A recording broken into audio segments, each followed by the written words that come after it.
error channel dima remove address the pack address ko the do me da mimi address po no di kon mimi address di kon mimi address phit de da mimi address di kon ha ho pack remove address ko the me okay error channel ro ho pack ha remove ko jit let jaw no okay ma remove address ka MUOR the address ko le ti bi no okay error channel dima ye thai lai me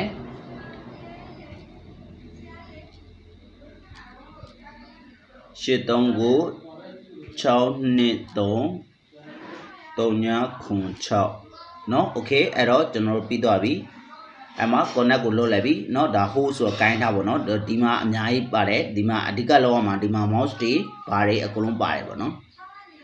okay da keyboard and mouse ko pyo da okay da so connected phit bi click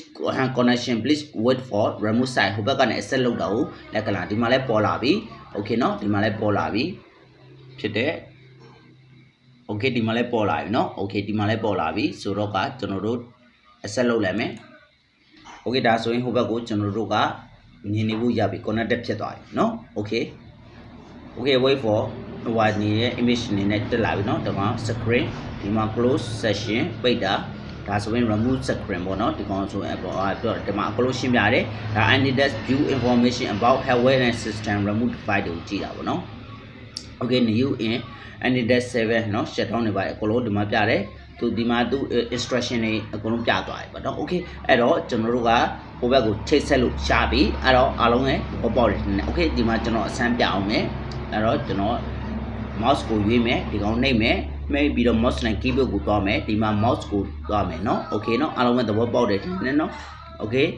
เนาะပြန်ပြမယ်ကျွန်တော်ပြမယ်ဒီကိုတွားမယ်เนาะ okay okay ဒီကိုသွားမယ်ကျွန်တော်တို့ mouse ကိုရွေးမယ် okay အဲ့တော့ကျွန်တော်တို့ mouse ကိုရွေးပြီးပြီဆိုတော့ဒီကောင်ကိုပိတ်မယ်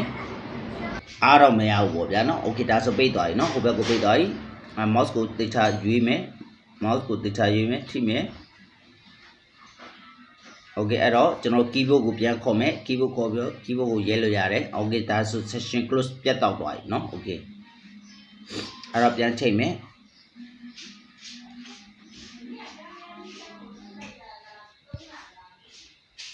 အောင်တော့ပေါ့နော်ဒီကောင်ကကျွန်တော်ပြောတယ် okay အဲ့တော့ကျွန်တော်တို့ဒီဘက်က mouse ကိုရွေးပြီးပြီဆိုရင်ကျွန်တော်တို့ဒီမှာဖွင့်လိုက်လို့ရပြီကိုကြိုက်တဲ့ Windows Explorer ဆိုရင် Windows Explorer ဖွင့်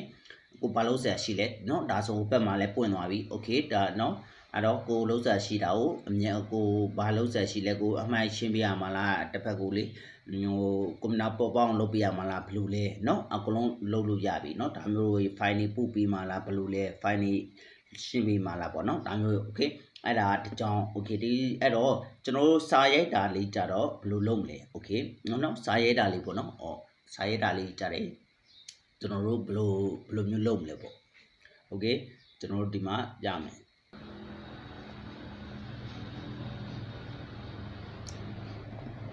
okay စာရိုက်တာလေးကြတော့ကျွန်တော်တို့ဘယ်လိုလုပ်မလဲစာရိုက်တာကြတော့ကျွန်တော်တို့